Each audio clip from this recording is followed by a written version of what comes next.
Have you ever wondered what games you should keep or you should lose? Find out here at Purge Reviews. Here's the Paleolithic Dawn of Humanity expansion. Now, this is what comes in the box. These are the additional components that come with the base game. I'm leaving them out because I'm going to utilize some of them when I teach how to play this. So you get a little small box, and what you'll probably do, even though the artwork is fantastic, is ditch this box as quickly as possible because everything will fit in the base game.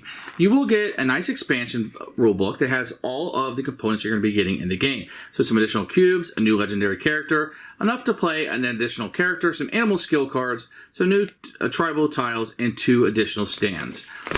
Then you'll have the rules as you come in. So just explain what the new rules are and each of the powers that will come with the base characters.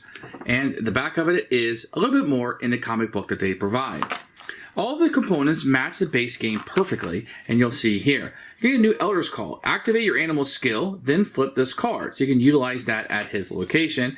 And on the back, you have the Warrior, which gives you the 3 food. You're going to gain a black and a green again. So we've seen that card kind of before. You're going to get a Woolly Mammoth, a new player card that you'll have here. And you're going to get some new tiles that will be just shifted in that will give you additional things. So this just gives you more tiles that you can play with as you're going through. Now the big color here is going to be red. You're going to get the big Woolly Mammoth, as you can see.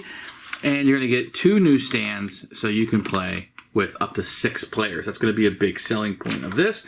So let's shift this aside, and I'll kind of show you how these work.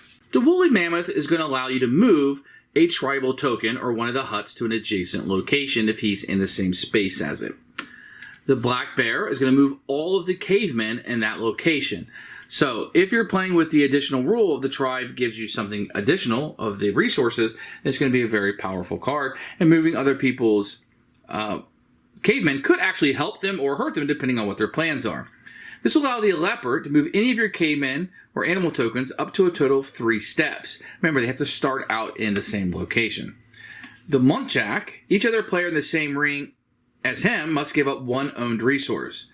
Food does not count as a resource. So actually take that, make sure opponents lose their stuff. Now, the original game does not have a catch-up mechanic, so I feel like this works really well as a catch-up mechanic in the game, as do a lot of these as they provide a lot of take that. The monkeys allow you to swap a single resource with a character. So this one does not allow you to pick what you're choosing. They just lose 1 resource of their choice. The monkey allows you to pick what you're going to swap with them. You have to give them something, but you have to take something also. The boar is going to move the merchant ship. That's going to be important if you know the seafarers. If you're not playing with the seafarers, you definitely would not use the boar, and you wouldn't have it because the boar wouldn't be available. Companionship with the dog, turn over the legendary character, and use its skill immediately. So you would take one of these, flip it over, and then you get to use it, which can be great because usually you can only use it when you're in the same location. Finally, you can have the deer. You can select up to 2 artifacts on the deck, and you can discard them and shuffle them into the deck and bring out additional cards and maybe bring up something that you're seeking for and out. So what do I think about Dawn of Humanity? I do like the additional powers for the animals, but most of them have take that. It does include a catch-up mechanism in the game, which I think is a huge plus. Really, the selling point here, though, is going to be the 6th player. Are you wanting a 6th player to join this game? If so, then this is going to be the way that you're going to make that happen. Otherwise, you really need to realize and consider whether there's take that or that catch-up mechanic is important to you in this game, because the game does have some luck in it. And being able to take resources from other people and kind of shake up their plans, it's going to irritate some people. Some kids are going to like it, some kids are not going to like that. But it definitely will allow people to attack the leader and give the game the much-needed makeup mechanism that it did not have. So for me, this is I don't think it adds too much complexity to the game because you're only going to be utilizing 1 animal per, so your kids can definitely realize that.